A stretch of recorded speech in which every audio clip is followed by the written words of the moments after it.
그리스도인이 죽는 것은 천국에서 다시 태어나는 것입니다. 우리가 이 땅에 아기가 태어났을 때 그 아기가 무언가 말할 수 있다면 어쩌면 그 아이는 이렇게 얘기할 거예요. 탯줄을 붙잡고 이걸 자르지 마세요. 이건 내 생명줄이에요 라고 할 수 있어요. 하지만 그 탯줄을 잘라야 그 아이가 이 땅의 삶이 시작되는 것처럼 우리 그리스도인은 죽음을 넘어서 예수님이라는 그 생명을 아는, 드디어 우리에게 예수님 때문에 붙어있는 영적인 탯줄이 있었구나를 발견하는 그런 날이 올 줄 믿습니다. 그게 천국입니다. 혹시 죽기 전에 남겨둘 말이 있습니까? 그걸 생각해보고 사십니까? 마지막 해야 할 말을 나는 무엇을 하고 이 땅을 떠날 것인가 생각해 보셨어요? 그걸 한번 생각해 보시기 바라요. 지금 이제 연말인데 12월 마지막 주일은 여러분이 유언장을 들고 우리 교회에 오셔야 합니다. 제가 12월 달에 첫 주에 광고할 겁니다. 법적인 효력이 있으려면 증인이 있어요. 여러 가지 있지만 개인적인 또 가족들에게나 교회 식구들에게 혹시 남기고 싶은 유언을 이번 11월 가기 전에 마음을 정리하시고 12월 달에 좀 써보시고 마지막 12월 31일이 주일입니다. 그날 같이 나누겠습니다. 혹시 또 마지막 설교를 한다면 어떤 설교를 하시겠습니까? 여러분, 내가 진짜 단 한 번 설교된다면 뭐 설교할까? 제가 사실은 이번 주간에 그랬어요. 설교를 하지 못하게 될 것 같은데 할 수 있을까? 만약에 하게 되면 나는 마지막 설교를 어떻게 할 수 있을까 하는 생각을 하게 됐어요. 사실은 오늘 그 사도 바울은 이 마지막 설교를 하고 있어요. 자기가 3년이나 목회했던 에베소 성도들의 그 지도자를 불러놓고 그 고별 설교를 하고 있는 것이죠. 바울의 마지막 설교, 고별 설교입니다. 오늘 같이 보는 말씀은 사도행전입니다. 사도행전은 사도들의 행적이라고 하는 그 헬라어 제목을 따라서 지어진 제목인데 좀 더 신학적으로 이해하면 사도들의 행전이라기보다는 성령이 어떻게 역사하셨는가에 대한 행전이라고 볼 수 있기 때문에 사도행전의 별칭은 성령행전이에요. 왜냐하면 이 12사도의 모든 행적이 다 나와 있지 않아요. 사도들의 일부만 그들의 행적이 나와 있기 때문에 사도행전이라고 하기도 조금 미흡한 게 있습니다만 그 배경은 이제 초대교회 역사에 대한 기록이에요. 그래서 로마 황제 티베리우스 때에 예수님의 승천 이후에 바울이 로마 가택 영건까지의 그 기록, 그리고 외부적으로는 이제 이교도들의 극심한 박해와 내부적으로 할례파 유대인들의 어려움을 볼 수 있는 그런 상황을 볼 수 있죠. 기록 연대는 누가의 기록으로서 AD 61년, 62년의 기록입니다. 사도행전의 기록 목적은 일단 데오빌라고 하는 그 상징적 인물이 있어요. 그래서 그 사람에게 앞서 누가 복음을 통해서 예수님의 생애를 정리한 그 전편에 이어서 후편으로 이제 그분이 승천하신 이후에 교회가 어떻게 출발했는지 또 선교가 어떻게 이루어졌는지를 알려주기 위한 과정이 나와 있죠. 그래서 이 사도들이 예수의 명령을 어떻게 수행해 나갔는지를 볼 수 있고 또 기독교의 역사성, 그 다음에 복음의 진정성을 밝힘으로써 사도들이 유대인과 이방인들의 정해진 복음이 참되고 또 하나님을 섬기는 복음을 알리기 위해서 기록되었습니다. 전체의 구성은 이제 예루살렘의 증인들, 그리고 유대와 사마리아의 증인들, 땅가의 증인들, 그렇게 그 기간은 이제 1에서 8장은 약 AD 32년경까지, 그리고 12장까지는 AD 48년경까지, 그리고 마지막 28장은 62년경까지 볼 수 있습니다. 신약 성경을 이해할 때 중요한 지도라고 말씀을 드렸죠. 그러니까 신약 성경을 읽을 때는 이 이탈리아 반도를 통해서 이쪽 북아프리카, 그리고 이 중동의 이 서해안, 지중해를 중심한 그 연안이 전체적으로 신약 성경의 배경이 있다고 이해하고 계시면 좋겠습니다. 그리고 이제 같이 한번 말씀 읽어볼까요? 시작. 오직 성령이 너희에게 임하시면 너희가 권능을 받고 예루살렘과 온 유대와 사마리아와 땅끝까지 이르러 내 증인이 되리라 하시니라. 이것이 이제 사도행전 전체 28장의 심지어 구절이에요. 그래서 본다면 예루살렘을 통해서 이루어진 복음의 역사가 사마리아와 그리고 이 땅 이제 유대와 예루살렘, 온 유대, 사마리아 그리고 이제 땅끝 그 당시에 제국의 수도 로마까지 어떻게 복음이 전거된지를 볼 수 있는 책이 바로 사도행전입니다. 1차 선교를 했던 사도 바울이 2차 선교를 또 다시 갔다 오고 이제 3차 선교를 오늘 갔다 오는 이 장면에서 이제 이 밀레도라고 하는 그 지역에서 이제 에베소에 있었던 교회 지도자를 불러서 만나서 함께 말씀을 나누는 마지막 말씀이 이제 이 오늘 같이 읽은 내용이에요. 20장 13절에서 33절까지 그 이후에 38절까지 내용이 바로 그 내용입니다. 자, 유언이 뭡니까? 유언은 죽음에 이르러 말을 남기는 것, 또 그 말, 자기 사망으로 인하여 효력을 발생시킬 것을 목적으로 하여 행하는 단독 의사의 표시죠. 유언장을 쓸 때 좀 기억해야 될 것은 무엇인가 하면 쓰는 장소, 연, 월일, 서명, 날인 정확히 기재되어야 되고 혹시라도 이 재산 분쟁이나 법적인 문제가 되기 것을 감안한다면 미리 공증을 받아두는 것이 지혜로운 거예요. 혹시라도 공증이 안 된 선친의 유언장이 있다. 그러면 가장 먼저 공증받도록 하는 것이 분쟁을 사전에 막는 비결이라고 합니다. 같이 한번 읽어볼까요? 시작. 이제는 여러분이 다 내 얼굴을 다시 보지 못할 줄 아노라. 내가 이제 이 에베소 지도자를 다시 못 보겠구나. 왜냐하면 이제 그 앞서 말씀 보면 각성에서 나를 위해서 성령이 증거하시되 이 핍박 환난이 나를 기다린다 증거하기 때문에 내가 곧 잡혀서 죽을 수 있고 다시 이들을 못 만날 수 있기 때문에 나는 마지막 유언 같은 하나님 말씀을 전하겠다고 지금 전하고 있는 것이죠. 그래서 같이 읽습니다. 시작. 보라, 내가 여러분 중에 왕래하며 하나님의 나라를 전파하였으나. 하나님 나라의 전파를 위해서 지금까지 에베소에서 3년 동안 활동했음을 다시 한번 상기시키고 있어요. 그래서 같이 한번 읽어볼까요? 시작. 유대인과 헬라인들에게 하나님께 대한 회개와 우리 주 예수 그리스도께 대한 믿음을 증언한 것이라. 하나님 나라를 전파한다는 것의 내용은 무엇이냐? 그것은 하나님께 대한 회개. 회개는 단순히 입으로만 하는 게 아니에요. 삶으로 해요, 삶으로. 제가 인상적인 예화를 들었는데 어떤 사람이 예수님 믿기로 했대요. 그리고 그 사람이 이제 난 예수님이 나 위해 죽으셨고 나 위해 부활하셨으며 나는 이제 죽으면 그분과 함께 영원히 천국에 갈 것을 믿습니다. 그러면 형제님은 이제 침례받을 만한 조건이 되었습니다. 하고 침례를 받게 됐대요. 침례식을 거행하는데 그 사람이 들어와서 목사님이 기도하려고 했더니 갑자기 이 사람이 지갑을 잠깐만요. 제가 지갑을 안 꺼냈어요. 목사님이 이렇게 말씀하셨대요. 그 지갑도 침례 받으셔야 됩니다. 무슨 말이죠? 우리는 내 모든 것이 주님의 것입니다. 라고 고백을 하나 가장 근본적으로 자기 유익은 따로 생각하는 죄성이 있는 것이죠. 여러분은 침례 받으셨습니까? 여러분의 지갑도 침례 받으셨습니까? 그렇게 되길 바랍니다. 한 가지 더 예화가 또 있어요. 어떤 교회 장로님이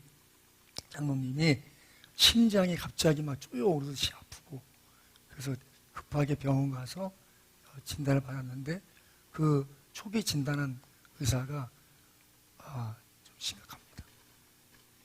큰일 났습니다. 그런 얘기를 몇 번 한 거예요. 그래서 이제 얼른 전화를 해서 목사님, 제가 지금 병원에 왔습니다. 목사님 신방 좀 해주십시오. 목사님이 왔는데 그 장로님이 이렇게 목사님 제가 다 알지만 좀 인색한 면이 있는데 제가 이제 죽음을 앞두고 보니까 제 것을 하나님께 좀 많이 헌신이 되셨습니다. 종이를 하나 주십시오. 종이를 줬더니 숫자를 쓰기 시작하더래요. 그리고 얘기를 하기를 1, 10, 100, 1000만 10만 100만 목사님 보더니 1000만 그랬더니 억을 딱 동그라미 치더니 사인을 하고 제가 이걸 귀 앞에 내놓겠습니다. 아니 갑자기요? 아니 제가 지금 혹시 제가 죽음을 앞두고 있는 것 같은데 그렇게 드렸대요. 그런데 그 원장 의사님이 들어오셔가지고 좀 정확하게 얘기를 한다고 했으니까 마음의 준비를 하고 한 거예요. 원장님이 들어오셔서 막 청진을 대보고 막 가슴을 눌러보고 배를 눌러보고 그런데 같이 온 간호사한테 간호사! 장의사 빨리 불러! 장의사! 너무 놀란 거야. 아 이제 끝났구나. 내가 잠깐 사무실 갔다 올 테니까 장의사 불러와! 원장이 나가고 강을 뛰어나갔어. 목사님 저 이제 마지막 기도를 받고 싶습니다. 그러고 있는데 갑자기 간호사가 뛰어들어오고 젊은 의사가 뛰어들어오고 원장이 뛰어왔대. 장의사! 이게 뭐야? 이 사람은 지금 입원할 사람이 아니고 퇴원시켜야 될 거 아니야? 그러더래. 그 사람의 이름이 장씨야. 그래서 장의사였던 거예요. 장로님은 놀란 거야. 장의사라니까 곧 죽음을 준비해야 되는 줄 알고. 여러분은 죽을 준비가 되어 있습니까?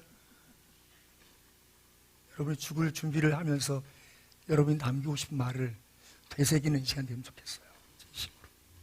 나머지 11월 지나면서 여러분이 유족에게 남길 그런 유언장을 쓰셔서 우리 교인들이 보는 앞에서 공중만족했어요. 그 유언장이 효력이 있으려면 증인이 있어야 돼요. 증인이.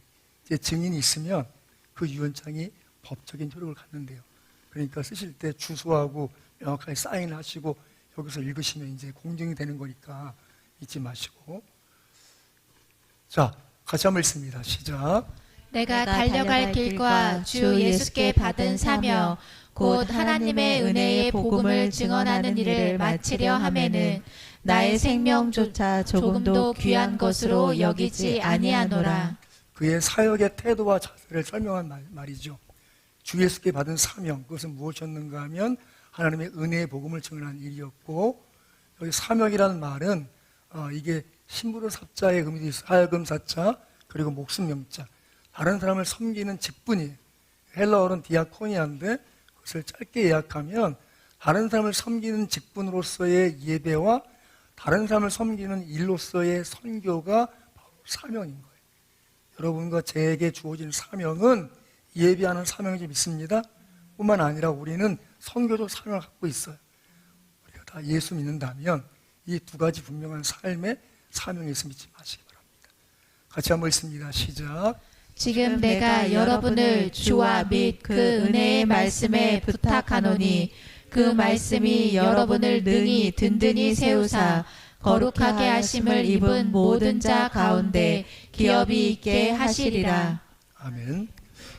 사도 바울이 지금 마지막 이 모든 설교의 핵심은 뭐냐 하면 이 부탁하는데 주와 및 그 은혜의 말씀에 부탁한다는 거예요. 중요한 것은 여러분, 제가 오늘 설교가 마지막 설교라고 해도 저는 여러분에게 이것을 부탁드립니다. 난 여러분을 주님과 그분의 말씀에 부탁드립니다. 우리의 삶에 의지하고 의탁할 것은 사람이 아닙니다. 일이 아닙니다. 교회도 의탁할 것이 아니에요. 정말 중요한 것은 주님이 여러분을 책임져 주실 것이고 그거의 증거로서 이 하나님의 말씀이 여러분을 책임져 주실 것입니다. 여러분의 삶에서 뭔가 새로운 확신을 얻기 원하세요? 말씀을 읽으세요. 왜지요? 내가 때때로 기도할 때, 저도 그렇게 기도할 때 있어. 하나님, 주의 음성을 들려주세요. 제가 이것을 해야 될까요? 말아야 될까요? 정말 주님의 음성을 듣고 싶을 때가 있어요. 그렇지만 대부분은 하나님의 음성을 들려주지 않으세요. 왜죠? 긴박하지 않거나 중요하지 않기 때문이에요.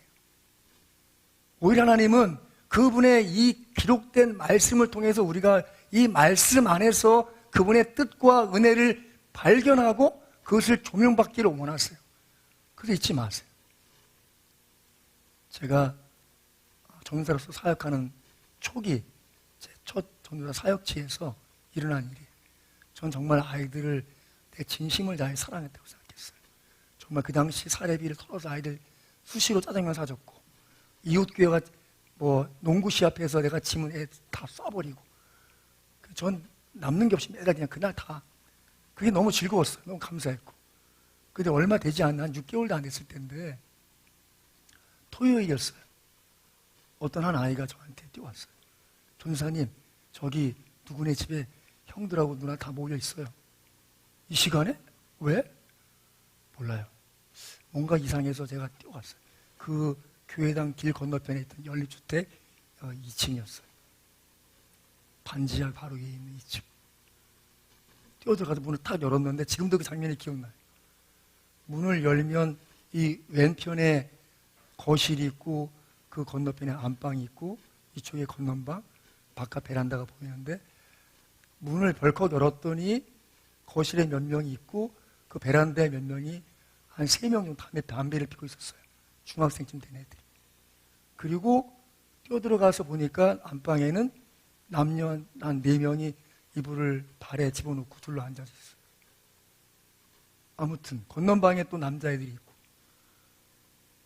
저는 갑자기 정말 다리에 힘이 쫙 풀려서 쓰러질 지경이었어요. 왜냐하면 그 아이들은 내 앞에 늘 선하고 착하고 열심히 있는 좋은 내가 볼 땐 정말 내 말 잘 듣고 하나님 말 잘 듣는 아이처럼 보이는데 약간 충격받았어요. 거기서 좀 몇 명을 혼내주고 이제 얘기하고 돌아와서 제가 심각하게 제 자신을 점검했어요. 내가 여기 있는 것이 잘못된 것인가 보다. 내가 이 아이들을 가르치는 것이 잘못 가르치고 있었구나. 내가 너무 표면적으로 아이들을 가르쳤나. 이 아이들이 보여준 게 진심이 아니었고 너무 괴로운 거예요. 그래서 그날 밤에 밤 9시에 예배당 가서 엎드려서 깜깜한데 조그만 불 하나 켜놓고 기도했어요. 정말 부르짖듯 기도했어요.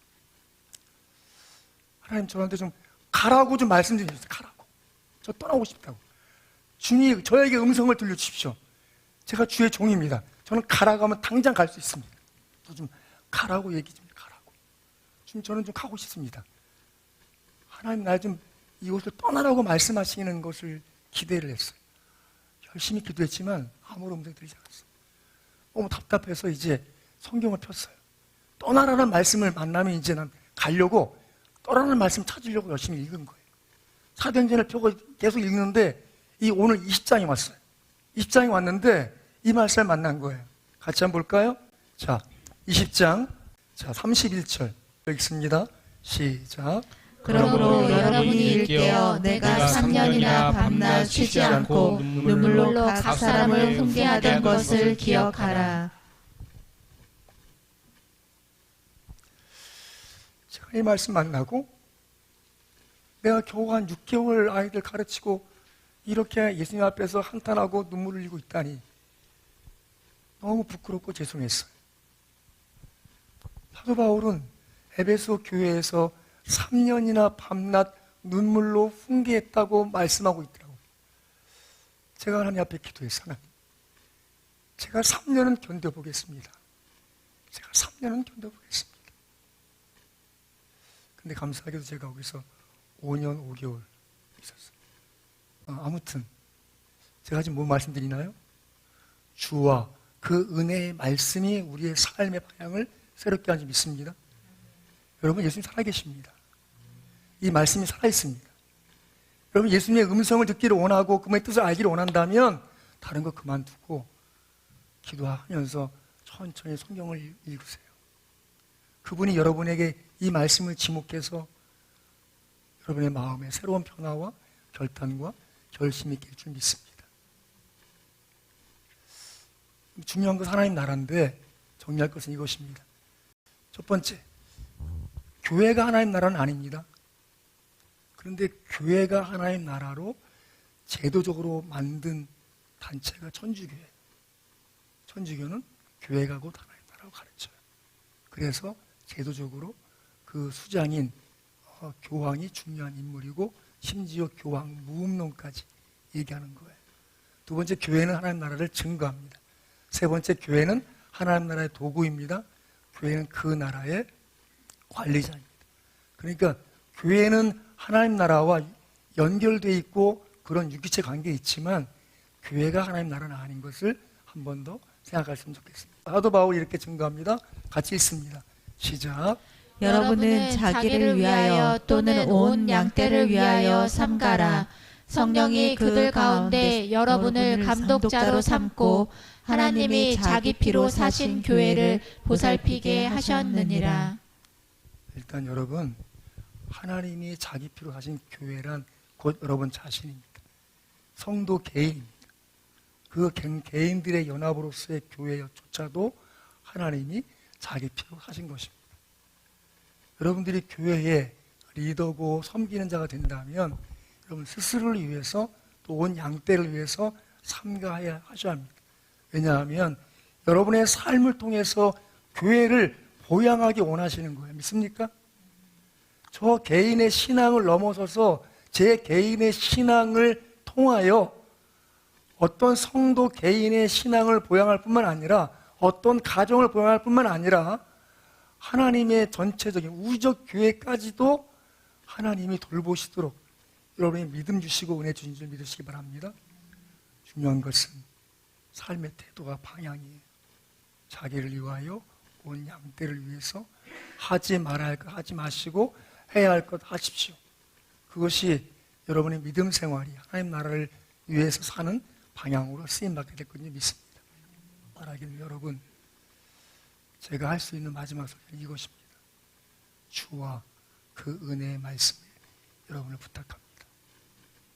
여러분의 생애가 예수님께 부탁받아진 존재요, 이 말씀에 의탁된 존재인 것을 놓치지 않는 인생이라면 반드시 하나님은 여러분을 통해서 교회를 세워나가시고 하나님 나라의 일을 성취해 나가실 것입니다. 그런 생애와 가정과 우리 교회 되기를 주 예수 이름으로 축원합니다.